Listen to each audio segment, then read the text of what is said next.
நெகிழ்வான தருணம் ஒன்று. அதாவது ராதா குப்தா இந்த அம்மா கிட்டத்தட்ட ஒரு 15 வருஷமாக இஃப்தார் பார்ட்டி முஸ்லீம்களை அழைச்சி கொடுக்குறாங்க.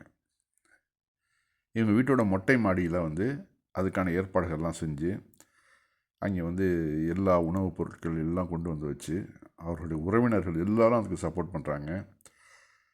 இந்த அம்மாவுடைய மகன்கள் அவங்க 2 பேர் ராகுல் குப்தா, ரோஹித் குப்தா, இந்த 2 பேரும் அதுக்கு ரொம்ப சப்போர்ட் பண்ணுறாங்க. அங்கேருந்து அழைச்சிட்டு எல்லா முஸ்லீம்கள் ஆண்களும் பெண்களும் வராங்க. இதுதான் அந்த அம்மாவோட பையன் ராகுல் குப்தா. பின்னாடி நிற்கிறாரு ரோஹித் குப்தா. அந்த அம்மா என்ன சொல்கிறாங்கனாக்க, என்னோடய உயிர் இருக்கிற வரைக்கும் மேரா ஆஹ்ரி சாஸ் தக் ஏ காம் செல்தே ரேகா அப்படிங்கிறாங்க. என்னோடய கடைசி மூச்சு இருக்கிற வரைக்கும் இந்த வேலை தொடர்ந்து நடந்துக்கிட்டே இருக்கும். அவர்கள் அவர்களுடைய கடவுளை வணங்குவாங்க, நான் என்னுடைய கடவுளை வணங்குவேன். இது கடவுள் எல்லாருக்கும் ஒன்று தான். बहन राधा गुप्ता का घर है और मकान की ये छत है। इफ्तार पार्टी का एहतमाम किया गया। मुसलमान भाइयों ने आकर के इफ्तार किया। राधा गुप्ता के बेटे राहुल गुप्ता और रोहित गुप्ता की मौजूदगी है। आपस में हिंदू मुस्लिम सब मिलजुल करके राधा जी की तरफ से जो इफ्तार पार्टी होती है उसमें यहाँ आकर ये लोग नमाज पढ़ते हैं। यहीं पर इफ्तार होता है, यहीं पर खाने का एहतमाम होता है। और एक ऐसी तस्वीर इस शास्त्री पार्क इलाके से जहां हिंदू मुस्लिम एकता और भाईचारे की अखंडता की ये वो मिसाल है जो कहीं कहीं और नहीं देखने को मिलती, जिसका कोई और सानी नहीं। ये तमाम मुस्लिम भाई हैं जो यहाँ पर पहुंचे हुए हैं, अपने छोटे छोटे बच्चों को भी लेकर के आए हैं और बता रहे हैं कि अब से नहीं, पिछले 15 साल से ज़्यादा हो चुका और ये रिवाज जो है इनके घर का बदस्तूर जारी है। तो सलामत रहे ये मोहब्बत, ये प्यार और ये आपस में एक दूसरे के साथ में इसी तरीके का भाईचारा और इसी तरह से लोग ये आते रहें। मैं बहन राधा गुप्ता की उम्र की भी दुआ करता हूँ कि वो कहती हैं, मेरी जब तक सांस में सांस और दम में दम है, मेरे घर पर इसी तरह से इफ्तार पार्टी होती रहेगी। मेरे मुसलमान भाई मेरे इलाके और मोहल्ले के यहीं आते रहेंगे, यहाँ आकर के इफ्तार करते रहेंगे। वो बोली कि हम पूजा करेंगे, वो नमाज पढ़ेंगे। हम इसी तरह से एक बेहतर, एक खूबसूरत, एक प्यारा हिंदुस्तान बनाते रहेंगे। ஒரு பக்கம் கேவலம் அரசியல் லாபத்துக்காக மோடி, அமித்ஷா, யோகி ஆதித்யநாத் போன்றவருங்க இந்த சமூகத்தை பிளந்து அதன் மூலம் தங்களுடைய ஆட்சியை நிலைநிறுத்துறதுக்காக என்னென்னலாம் பிளான் பண்ணுறாங்க. ஆனால் சாமானிய மக்கள் இந்துக்களும் முஸ்லீம்களும் ஒற்றுமையாக இருக்கணும், எல்லோரும் ஒன்றிச்சு வாழணும், எல்லோருடைய வீடுகள்லேயும் இன்பம் தலைக்கணும் அப்படின்னு தான் நினைக்கிறாங்க. இது 3% இருக்கிற இந்துத்துவவாதிகளுக்கு பொறுக்கலை. அதுதான் பிரச்சனையே இந்த நாட்டுக்கு.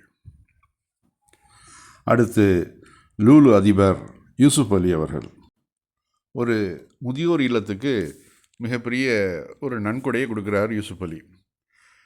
அப்போது அங்கே உள்ள நிர்வாகிகள் என்ன பண்ணுறாங்கனாக்க, பூஜை அறைன்னு ஒன்று இருக்கும் இந்துக்களுக்குள்ள. அந்த பூஜை அறைக்குள்ள சாமி படங்கள்லாம் வரிசையாக மாட்டிருக்குது. அதோடு சேர்த்து இவருடைய யூசுப் அலியுடைய ஃபோட்டோவையும் வைக்கிறாங்க. அதாவது இவர் எங்களுக்கு ஒரு சாமி மாதிரி தான், அந்தளவு எங்களை கண்காணிக்கிறாரு, எங்களுக்கு பராமரிக்கிறாரு அப்படிங்கிற ஒரு நன்றி கடனில் செய்கிறாங்க. ஆனால் யூசுப் அலி அதை அப்படியே ரிஃப்யூஸ் பண்ணுறாரு. இது தவறு, தெய்வத்தின் மாத்திரம்தான் நீங்கள் தெய்வம் வேறு, மனிதன் வேறு, நாம் எல்லாம் அந்த இறைவனுடைய அடிமைகள், அடிமைகளான நம்மெல்லாம். அதனால் கடவுளுக்கு இப்போ நிகராக என்னை வச்சிடாதீங்க. நாளைக்கு நான் இறந்து போனது பிறகு இறைவனுக்கு முன்னாடி என்னை குற்றவாளியாக ஆக்கிடாதீங்க. தயவு செஞ்சு அந்த ஃபோட்டோவை எடுத்து மாற்றணும் அப்படின்னு ஒரு கண்டிஷன் போடுறாரு. ഇത് പ്രാർത്ഥന ഹാളല്ലേ? അപ്പം എൻ്റെ ഫോട്ടോ എടുത്ത് മാറ്റണം.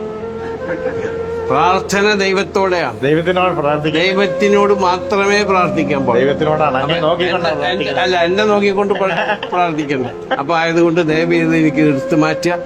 എന്നിട്ട് ആരൊക്കെ ദൈവത്തിന്റെ പ്രാർത്ഥനയ്ക്ക് വേണ്ടി ദൈവത്തിന്റെ ചിത്രങ്ങൾ ഇവിടെ അല്ല, അത് മൂന്നും വെച്ചും മനസ്സിലാണ് ദൈവം. ഇൻവിസിബിൾ ഫോട്ടോ എടുത്ത് മാറ്റണം താങ്ക് യു എവിടെ മോൻ ഈ ഫോട്ടോ എടുത്ത് മാറ്റണം അത് നോക്കി പ്രാർത്ഥിക്കരുത് ആ എന്നെ നിങ്ങള് മലയാളത്തില് കുറ്റക്കാരനാക്കി ദൈവത്തിന്റെ മുന്നിൽ മനസ്സിലായില്ലേ നമ്മളും നിങ്ങളൊക്കെ ദൈവത്തിന്റെ അടിമകളാണ് ആ ദൈവത്തിന്റെ അടിമകളാണ് നമ്മൾ ആഭിചാരികളാണ്